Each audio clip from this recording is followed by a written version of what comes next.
nama saya Hani, tinggal di Santa Rosa. Halo Hani. Shalom. Shalom. Semua ikut gerakannya ya, shalom. Kenalkan, nama saya Diandra, tinggal di Santa Rosa. Hai Diandra. Hai. Rina, tinggal di Angkasa. Hai Rina. Nama saya Veronica Waitau, tinggal di Waena. Oke, boleh. Shalom. Boleh. Perkenalkan, nama saya Marcina, saya tinggal di Bandara. Halo Martina. Beda-beda ya. Oke. Perkenalkan, nama saya Sinta, tinggal di Jalan Bandara. Halo. Oke. Perkenalkan, nama saya Novi, tinggal di Bandara Sentani. Bapak silakan. Bapak. Bapak duluan. Halo, Oke, boleh. nama saya Pak Demi, tinggal di Waena. Hai Pak Demi. Halo, Oke. nama saya Obaja Ondi, tinggal di sini. Halo ya. Ya. Ganti, pikir ganti. Halo. Oke. Nama saya Friend, tinggal di Entrop. Hai Pak Fred. Perkenalkan, nama saya Mary Ondi, tinggal di Jalan Ivar Gunung, Sentani. Halo. Perkenalkan, nama saya Yuli, tinggal di Bandara Sentani. Karena saya orang Jawa, jadi saya bilang halo. Nama Garut, tinggal di sini, ikut. Lanjut. Ganti. Shalom. Perkenalkan, nama saya Anton, tinggal di Sentani. Shalom. Perkenalkan, nama saya Ibu Naomi, tinggal di Waena.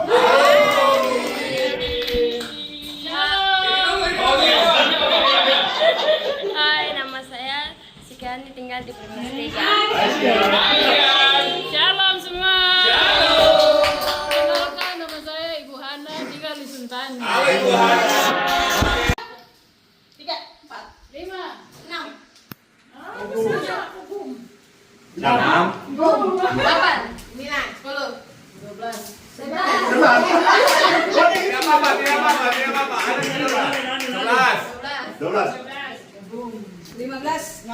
Boom. 19. Betul. Hah? Ah.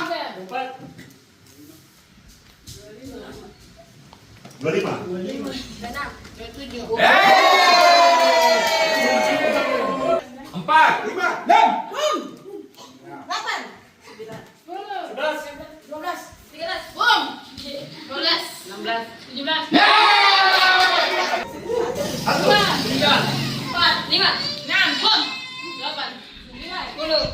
Dua belas. 13. Boom. 15. Oke. 19.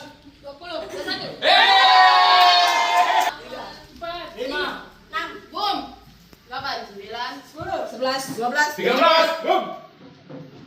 15. 6. Sembilan. 15. Enam. Dua belas.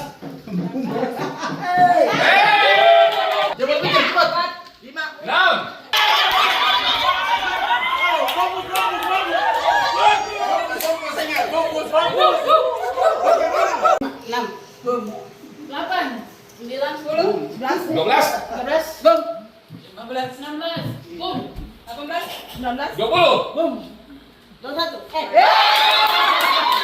Oke, terima kasih semua.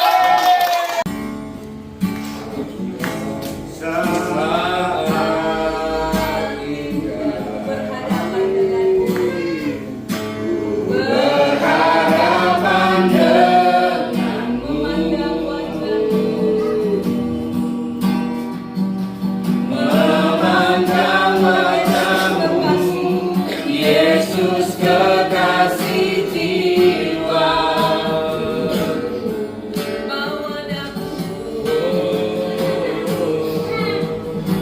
Bawa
Pengharapanku hanya Yesus saja yang di atas Golgota.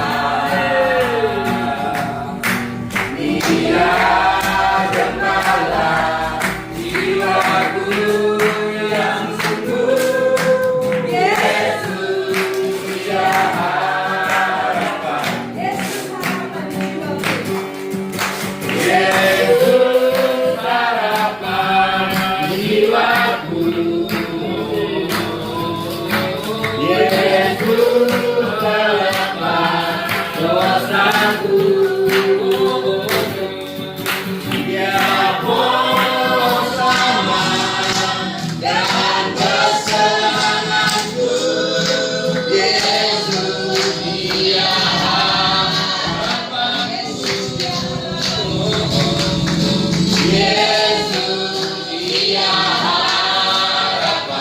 Yesus dia harapanku. Yesus dia harapanku.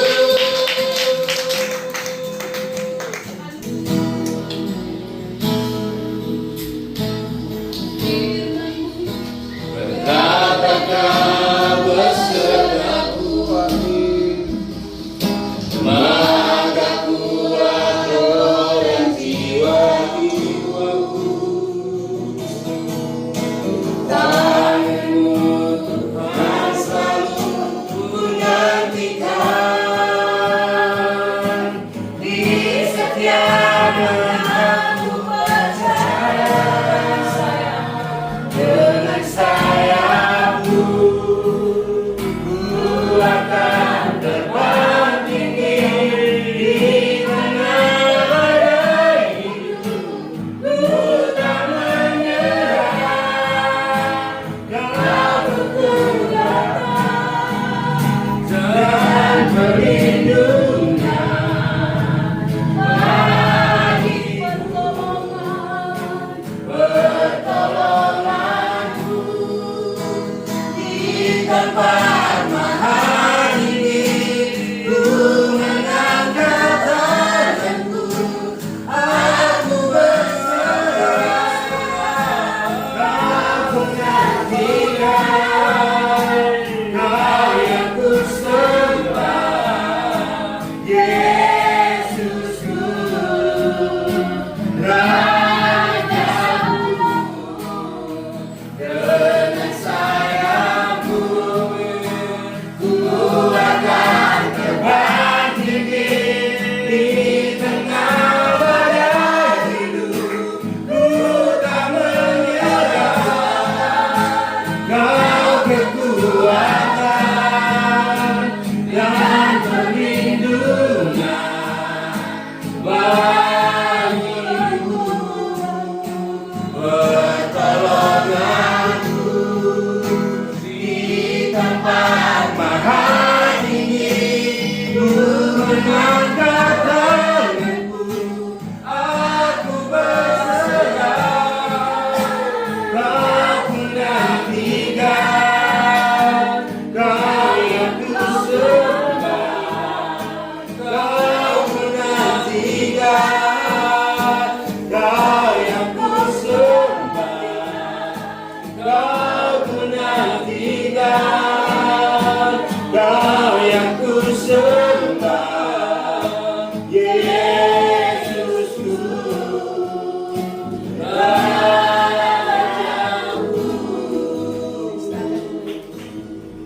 Bapak, hari ini kami menantikan Engkau lebih dari Amin.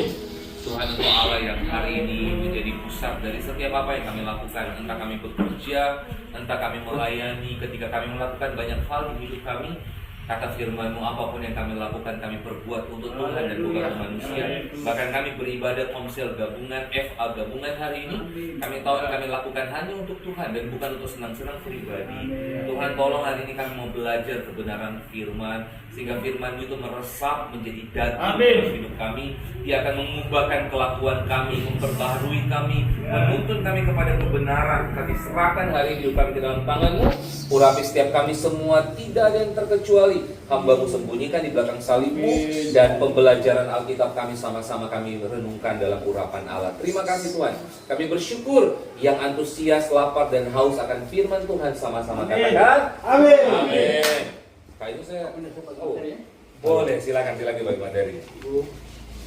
Ya, hari ini saya sudah resmi bergabung dengan Anda, jadi tolong lihat saya sebagai keluarga. Kalau di dalam pelayanan lihat saya sebagai pendeta, tapi kalau di luar pelayanan ketemu saya di pasar, panggil saya, anak apa kabar? Kamu panggil bapak pendeta lagi di pasar. Ya. Karena biasa begitu loh, ketemu di pasar di bapak pendeta. Kita kalau keluar dari gereja, keluar dari pelayanan, kita ini anak buat mama, kita ini adik buat kakak, dan kita ini kakak buat adik-adik ya. Oke. Kita lihat sama-sama, ini sudah RDC ke-19, 14 Agustus 2024. Apa judul besarnya? Bebas dari kutuk. Kita bangkit berdiri, kita baca ayat pokoknya ya. Galatia pasal 3 ayatnya yang ke-13. Galatia 3 ayat 13. Oke, kita baca sama-sama, jangan baku dusu, jangan baku rebe, karena ini bukan 17 Agustus ya. Galatia 3 ayat 13, 1, 2, 3. Kristus telah menebus kita dari kutuk hukum Taurat dan juga menjadi kutuk karena kita.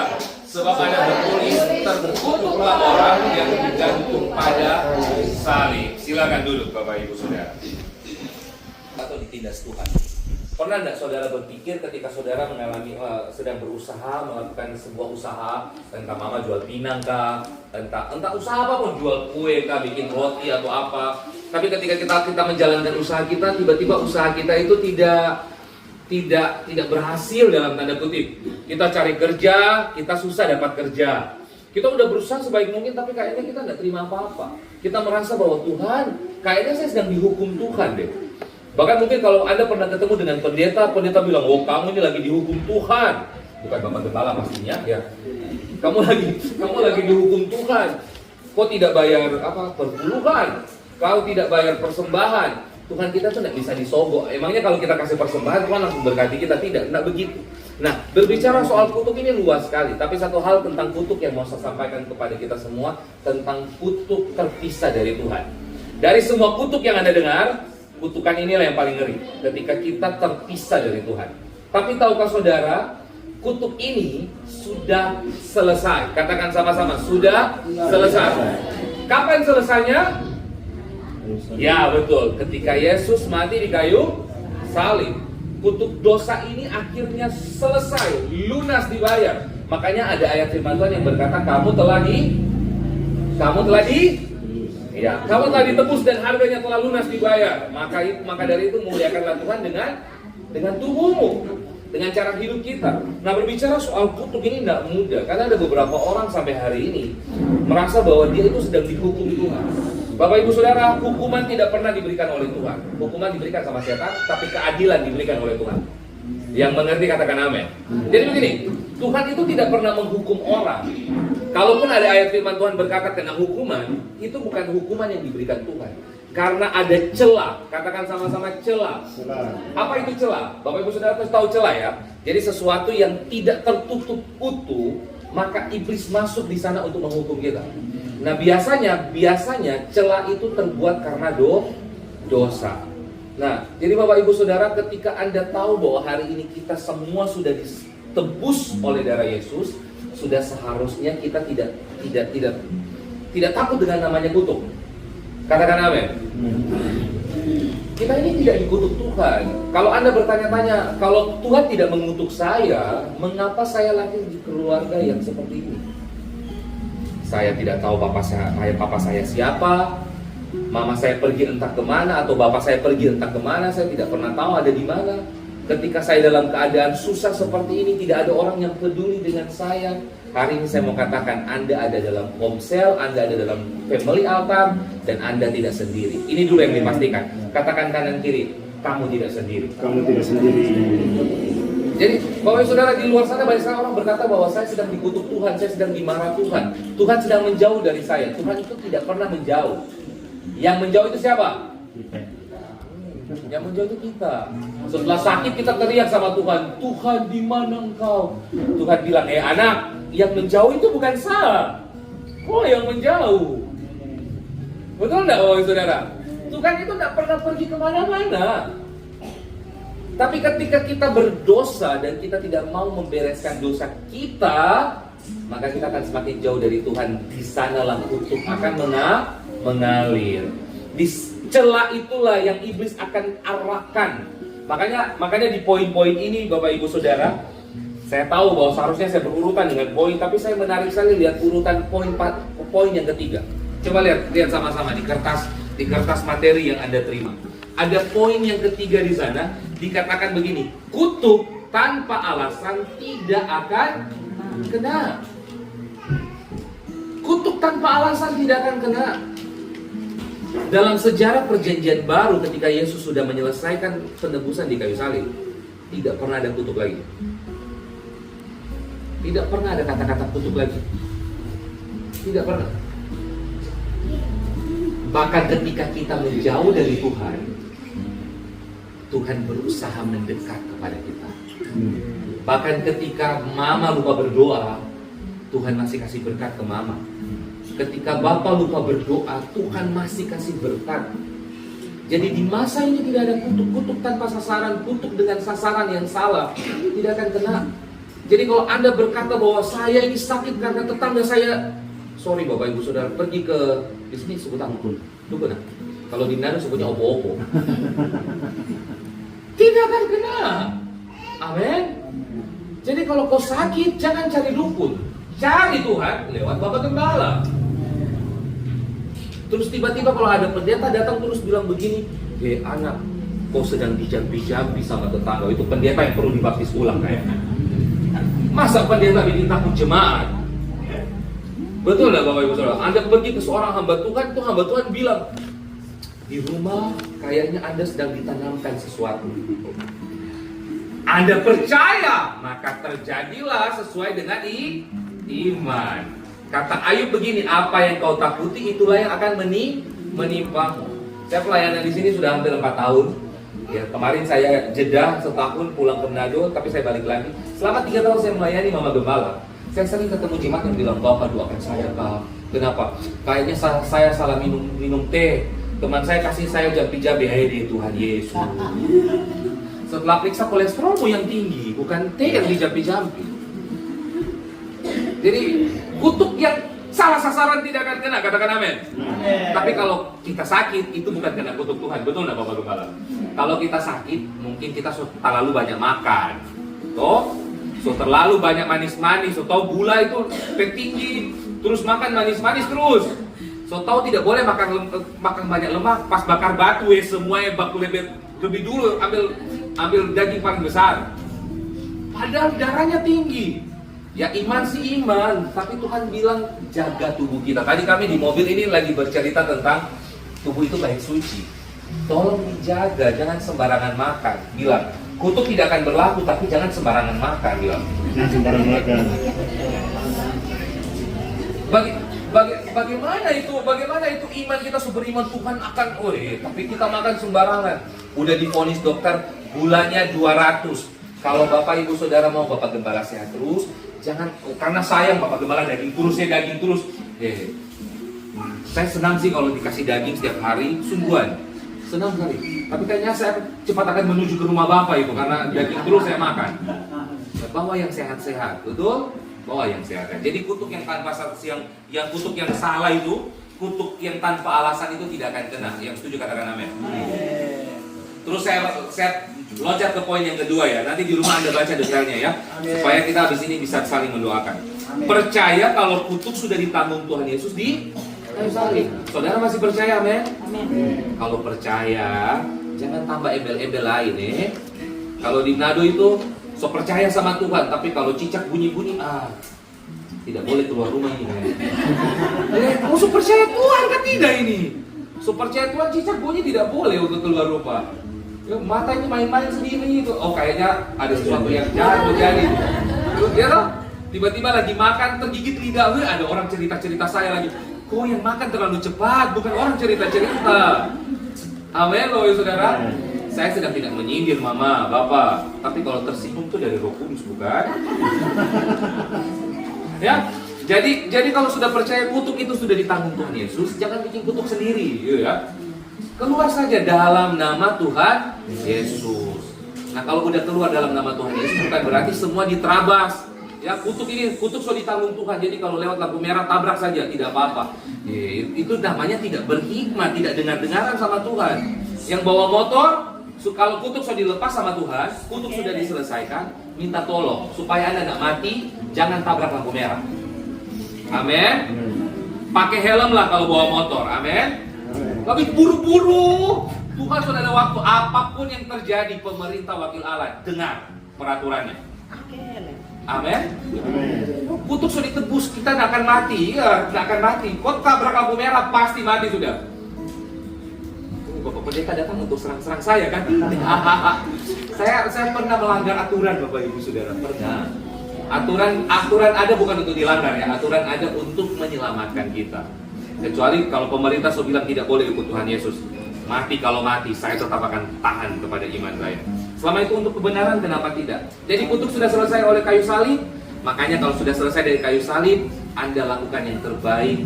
Ikuti dengar-dengaran gitu ya, dengar-dengaran sama Tuhan. Untuk menghargai karya salib, seringlah datang ibadah. Ya amin Bapak Ibu Saudara. Saya lihat ini ibu-ibu semua, aduh bapak-bapaknya kemana? Nanti kita kunjungi ke rumah-rumah. Oh ya, kita kunjungi ke rumah-rumah, kita doakan bapak-bapak. Betul nggak Bapak? Amin. Jadi kalau kutuk udah selesai, semangatlah melayani Tuhan. Saya justru di saat kita masih belum terlalu banyak, saya nggak bilangnya sedikit, ini banyak. Anda nggak lihat ada malaikat surga banyak sekali. Amin.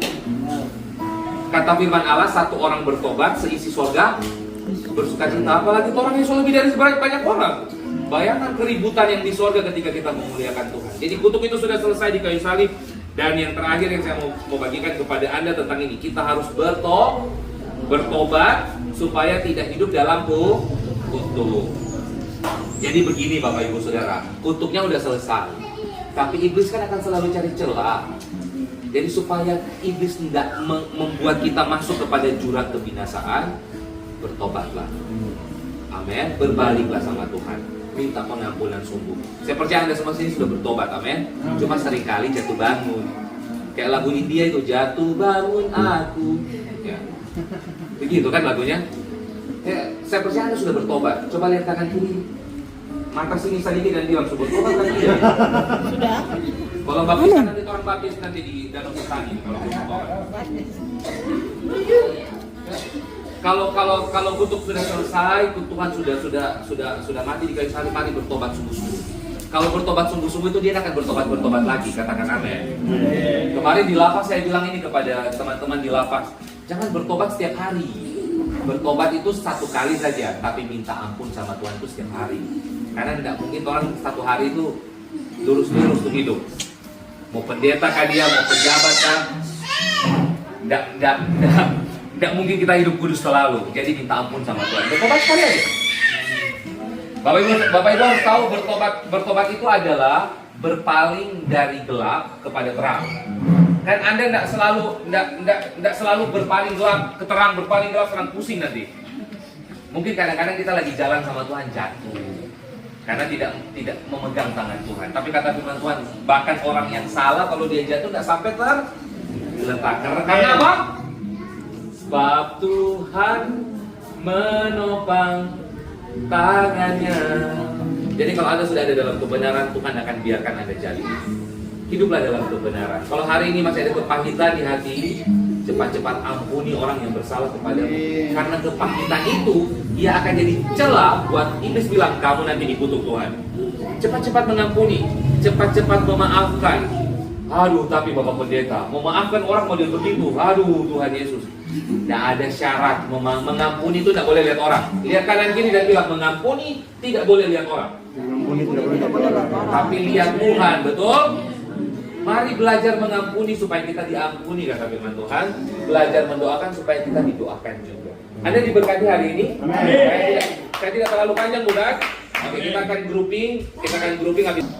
Lanjut, Bapak. Baik, kalau saya.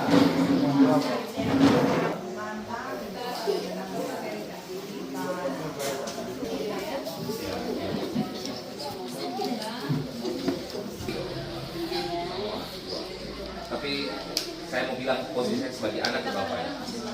Selama orang tua tidak menyerah dengan anaknya Bapak, anaknya pasti akan menyerah.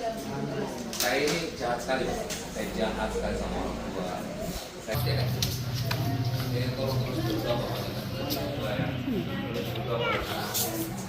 Mari berdoa.